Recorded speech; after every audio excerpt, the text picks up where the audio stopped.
అందరికీ నమస్కారం అండి. ఈరోజు సంక్రాంతి నోములలో శివరాత్రి ప్లేట్ల నోము గురించి ఎలా నోముకుంటారు, ఈ నోముకు ఏమేం కావాలో తెలుసుకుందాము.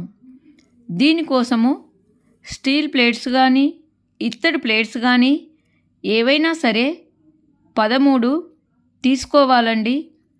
ఈ నోముకు కావలసినవి 13 రుద్రాక్షలు, 13 భస్మం ఉండలు, 13 మాణిక్యాలు, 13 రుద్రవత్తులు, 13 ఖర్జూర పండ్లు, 13 బిల్వపత్రములు, 13 శివలింగాలు మరియు 13 పసుపు కుంకుమ ప్యాకెట్స్. ఇవన్నీ 13 ప్లేట్లలో పెట్టుకొని సెట్ చేసుకోవాలి.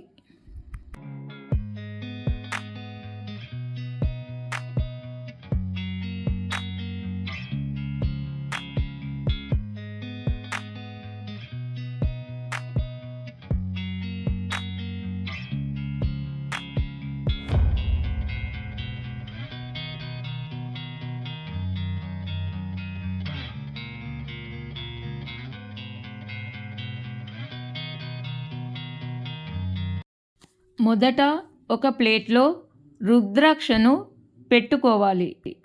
తరువాత భస్మము ఉండ, తరువాత మాణిక్యము, దానిలో రుద్రవత్తిని పెట్టాలి. తర్వాత శివలింగము, పత్రిదళము, ఖర్జూరము, పసుపు కుంకుమ ప్యాకెటు మరియు పుష్పములు. నేను ఇక్కడ తుమ్మి పువ్వును పెట్టాలండి. ఏ పుష్పమైనా సరే మీరు పెట్టుకోవచ్చు. ఇలా 13 సెట్లను తయారు చేసుకొని మధ్యలో గౌరమ్మను పెట్టి నోముకోవాలి. తరువాత ఒకటి మనము ఉంచుకొని మిగతావి ఎవరికైనా ఇవ్వవచ్చును. ఈ వీడియో మీకు నచ్చినట్లయితే లైక్ చేయండి, షేర్ చేయండి, సబ్స్క్రైబ్ చేయండి. అందరికీ ధన్యవాదములు.